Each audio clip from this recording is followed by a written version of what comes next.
Bismillahirrahmanirrahim. Assalamualaikum warahmatullahi wabarakatuh. Alhamdulillahi rabbil alamin. Assalatu wassalamu ala asyrafil anbiya'i wal mursalin wa ala alihi wa ashabihi rasulillahi ajma'in.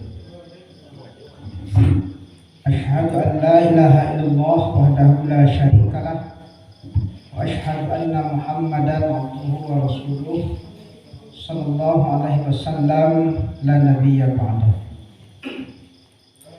Allahumma shalli ala Muhammad wa ala ali Muhammad kama shallaita ala Ibrahim wa ala ali Ibrahim wa barik ala Muhammad wa ala ali Muhammad kama barakta ala Ibrahim wa ala ali Ibrahim fil alamin innaka Hamidum Majid.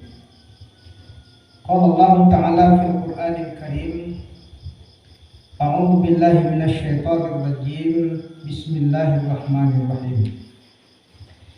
Ya ayyuhalladzina amanu qu anfusakum wa ahlikum nar wa quduhan nas wal hijarah 'alaiha malaikatun ghilazun shidadun la ya'sunallaha ma amarahum wa yaf'aluna ma yu'marun.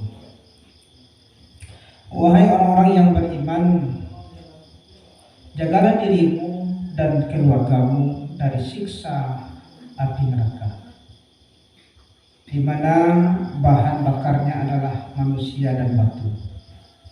Di atasnya ada malaikat penjaganya, ada malaikat yang kejam, yang keras, yang kasar, yang tak pernah membantah perintah Allah apapun bentuk perintah itu, dan mereka selalu tunduk dan patuh terhadap apa yang Allah perintahkan.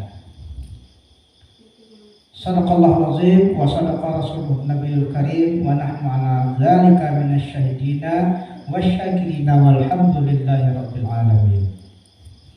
Bapak Ibu jamaah subuh yang dirahmati Allah, mengisi kultum subuh pada hari ini insyaallah kita bersandar kepada Al-Quran surah At-Tahrim. Surah At-Tahrim merupakan surah yang ke-66 pada ayat 6. Ayat ini kalau kita paham dari artinya sudah jelas, ayat itu sifatnya memerintahkan semua kita yang beriman untuk selalu menjaga, memelihara diri dan keluarga dari siksa api neraka. Kemudian bagaimana cara menjaga diri dari siksa api neraka? Setidaknya ada satu hal yang mesti kita lakukan. Apa itu diantaranya? Banyak cara sebenarnya, tapi pada hari ini setidaknya ada satu cara yang bisa kita memulai langkah pertama. Di antaranya adalah membuang sifat kemunafikan di dalam diri kita masing-masing. Setelah kita berhasil membuang sifat kemunafikan dalam diri kita, maka insya Allah kita juga akan bisa mendidik generasi-generasi kita, anggota keluarga-keluarga kita juga dapat melakukan hal yang sama.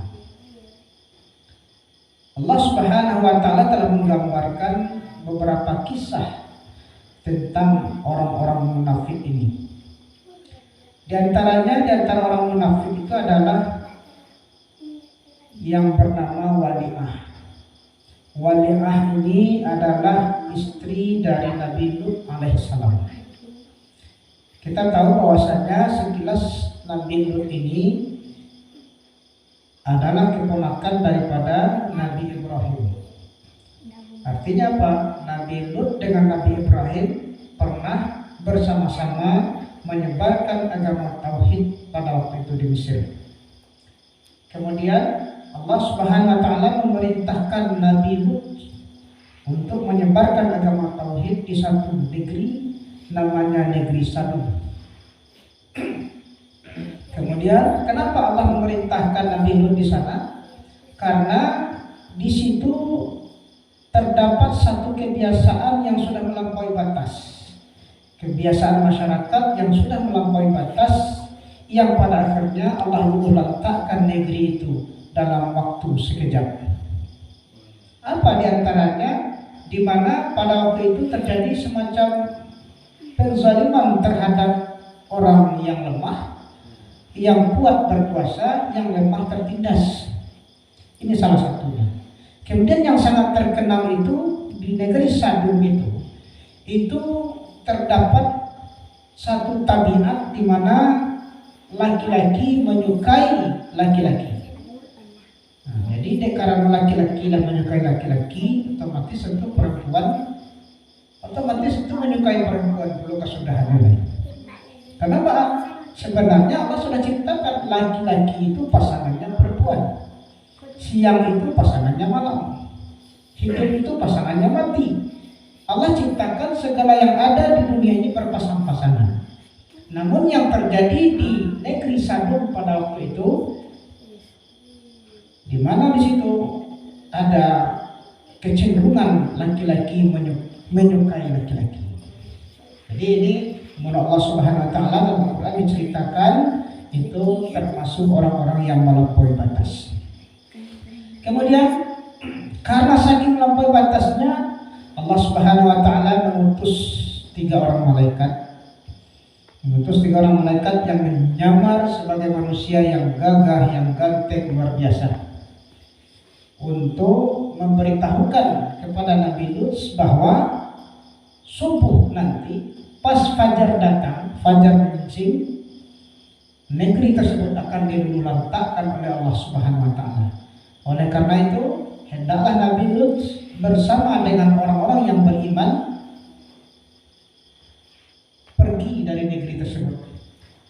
Dan pada akhirnya Nabi Lut dan orang-orang yang beriman meninggalkan negeri tersebut. Namun sebelum itu, ketika 3 orang malaikat itu datang, diintiplah oleh istri Nabi Lut tersebut.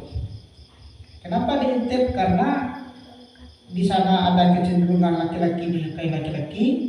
Kemudian dibocorkanlah informasi oleh istri Nabi Lut bahwa disampaikan bahwa ada 3 pemuda gagah, 3 pemuda ganteng yang ada di rumahnya saat ini. Kalau kamu ingin bersamanya, ingin memuaskan keinginanmu bersamanya, silakan datang ke rumah saya. Jadi istri Nabi Lut tadi berkhianat. Nah, disampaikan dengan Nabi Lut, nyang je lah yo, jadi sampai ke orang pak. Waduh kamu, karena saat ada orang laki-laki sedang tuh, jadi ada saja. Bukan untuk dibunuh juga, tapi untuk dijadikan pelampiasan. Seperti itu Bapak dan Ibu kaum muslimin jamaah subuh rahimahullah. Namun apa yang terjadi? Istrinya tadi justru berkhianat. Yang dia tahunya. Nah, maka di dalam Al-Qur'an dinyatakan, digambarkan bahwasanya salah seorang istri Nabi yang khianat itu adalah istri Nabi Lut. Jadi akhirnya Nabi Lut bersama orang-orang yang beriman meninggalkan negeri tersebut, dan istri Nabi Lut bersama para orang-orang yang zalim yang melampaui batas di sana Allah letakkan dalam waktu sekejap. Kemudian Bapak dan Ibu jamaah subuh rahimahullah, hadis Rasulullah SAW menyatakan tentang kemunafikan ini. Ada 3 tanda kemunafikan kata Allah. Yang pertama adalah ketika dia berkata selalu bohong. Bohong ketika selalu berkata. Kemudian ketika dipercayai dia khianat. Ketika dipercayai dia khianat, seperti yang terjadi pada istri Nabi Lut itu tadi. Istri Nabi Lut itu tadi. Oleh karena itu, kita kadang-kadang dalam menjalani hidup dan kehidupan ini, yang namanya manusia, memang kita menyadari bahwa sering terjadi salah dan khilaf. Namun salah dan khilaf itu lebih cenderung kita lakukan kepada anggota keluarga kita masing-masing, kepada anak misalnya. Sering kadang-kadang kita mengkhianati janji kita kepada anak-anak kita. Sering kita mengkhianati janji kepada istri atau kepada suami kita. Oleh karena itu, hendaklah sifat kemunafikan ini secara bertahap, secara berangsur, secara penuh usaha kita hilangkan di dalam diri kita masing-masing. Meskipun sesungguhnya itu sulit, sangat sulit. Oleh karena itu Nabi SAW juga menyampaikan dalam salah satu hadisnya, barang siapa yang menjaga sholat 5 waktu secara berjamaah dan mendapatkan takbir pertama selama 40 hari berturut-turut, maka Allah akan buang sifat kemunafikan di dalam dirinya. Jadi ternyata di samping kita selalu berusaha, kita selalu berdoa kepada Allah Subhanahu wa taala untuk bagaimana hilangnya sifat munafik dalam diri kita ini, salah satu cara yang Nabi ajarkan adalah dengan memelihara sholat berjamaah dan pastikan berjamaah itu mendapati takbir yang pertama dan setidaknya dilakukan selama 40 hari berturut-turut. Jika mau mencoba, silahkan kita coba. Mumpung di tempat kita ini sholat 5 waktunya aktif berjamaah. Jadi pastikan kita dapat takbir pertama, berusaha semaksimal mungkin. Meskipun terkadang ada bolongnya, tapi kita usahakan. Insya Allah jika itu sudah kita terapkan, maka secara otomatis, secara tidak kita sadari, terkadang ketika kita ingin bohong, ada satu peringatan kepada kita untuk memberatkan hati kita untuk tidak berbohong.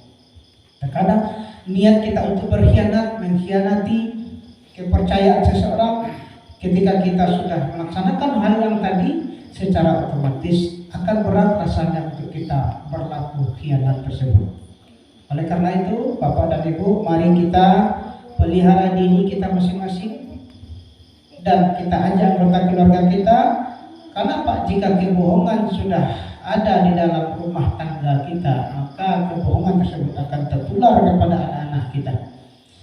Dan seterusnya akan tertular terus sampai generasi-generasi berikutnya. Kalau kita sebagai orang tua sering membohongi anak kita, satu hari nanti anak kita pun akan membohongi awak. Nah, akan membohongi awak. Lembihnya pulang sekolah, kecil awak kok peraja, kita nak peraja main, sampai malala sampai kawannya. Nah, itu salah satu contoh hal yang ringan, tapi sesungguhnya perkara yang berat dimulai dari sesuatu yang ringan. Bapak Ibu jamaah subhanallah, tidak ada yang sempurna di antara kita. Yang sempurna itu hanya Allah Subhanahu wa taala. Juga tidak ada yang pintar, yang ahli di antara kita. Yang ada itu adalah saling mengingatkan. Wal asri innal insana lafi khusr illa alladziina aamanu wa 'amilus shalihati wa tawassaw bil haqq wa tawassaw bis sabr. Demi masa sesungguhnya manusia itu berada dalam kerugian, melainkan orang-orang yang beriman dan beramal soleh, dan orang yang menasihati dalam hak kebenaran, serta nasihat-nasihati untuk tetap berlaku sabar. Barangkali beberapa dalil yang kita sampaikan di atas bisa menjadi sebuah renungan buat kita bersama. Mudah-mudahan dalam kondisi kita tidak sempurna tersebut, kita selalu berdoa kepada Allah Subhanahu wa taala, semoga kita menjadi manusia yang terbaik di sisi Allah Subhanahu wa taala. Jika kita sudah menjadi manusia yang terbaik di sisi Allah Subhanahu wa taala, maka insya Allah apapun hajat kita, insya Allah Allah akan kabulkan, dan segala keinginan kita akan Allah penuhi. Amin ya rabbal alamin. Demikian tausiah subuh yang dapat disampaikan pada hari ini. Insya Allah untuk besok tausiah akan disampaikan oleh Ananda Amel. Jadi silakan Ananda Amel siapkan materinya, judul sudah dikirim. Demikian, terima kasih. Billahi taufiq wal hidayah. Assalamualaikum warahmatullahi wabarakatuh.